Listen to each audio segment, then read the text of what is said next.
KDKA TV News at 6 in high definition. What if police showed up at your house in the middle of the night, took you out of bed, and arrested you for a crime that you know you did not commit?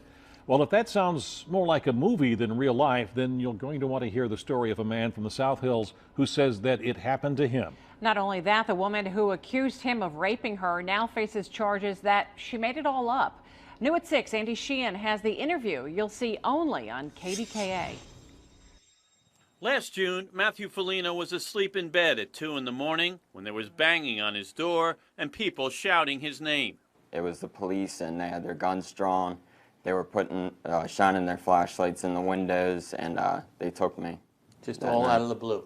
Out of the blue. A woman named Caitlin Webster told investigators Foligno had stalked, choked, and raped her, and she showed them these neck bruises to prove it. Only problem is, she made it all up. Complete fiction. Complete fiction. But by then, Foligno was in jail looking at 5 to 10 years hard time.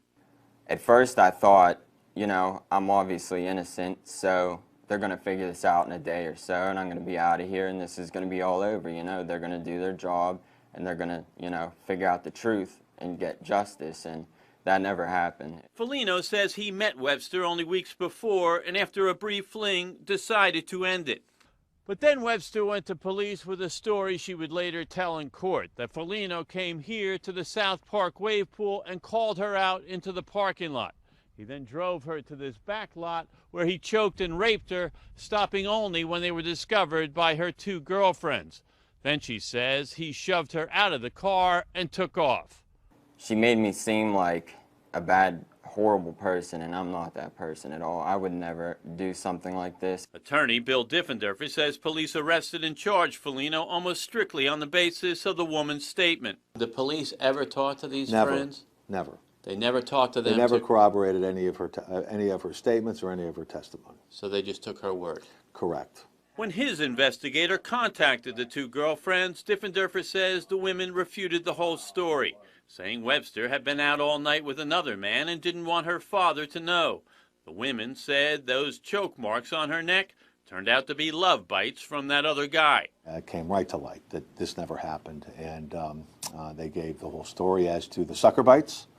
They gave the story as to what they did the night before and the entire day after where this happened, and no one was ever at the wave pool, and they were with the alleged victim. So she wasn't even at the wave pool. And the Foligno family anger doesn't end with the girl. It's very disappointing to me that with these kinds of serious cases that clearly destroy people's lives, that more wasn't done to investigate it. County Police Superintendent Charles Moffitt defended his detectives on the case. They did what they could do in an instance like this. We had a girl at the hospital saying she was raped. She had marks around her neck. Moffitt says the detectives did try to corroborate Webster's account, but she said she didn't know the last names of the 2 other girls and couldn't provide their phone numbers. That, says Diffenderfer, should have been another red flag. To me, it is something that the public needs to know, that this stuff actually does happen, and to me, for the women that really are victims, it really hurts their cases, and that's what's so outrageous about it. Because it damages the true victim. After interviewing the 2 girlfriends, county police withdrew the charges against Foligno and arrested Webster.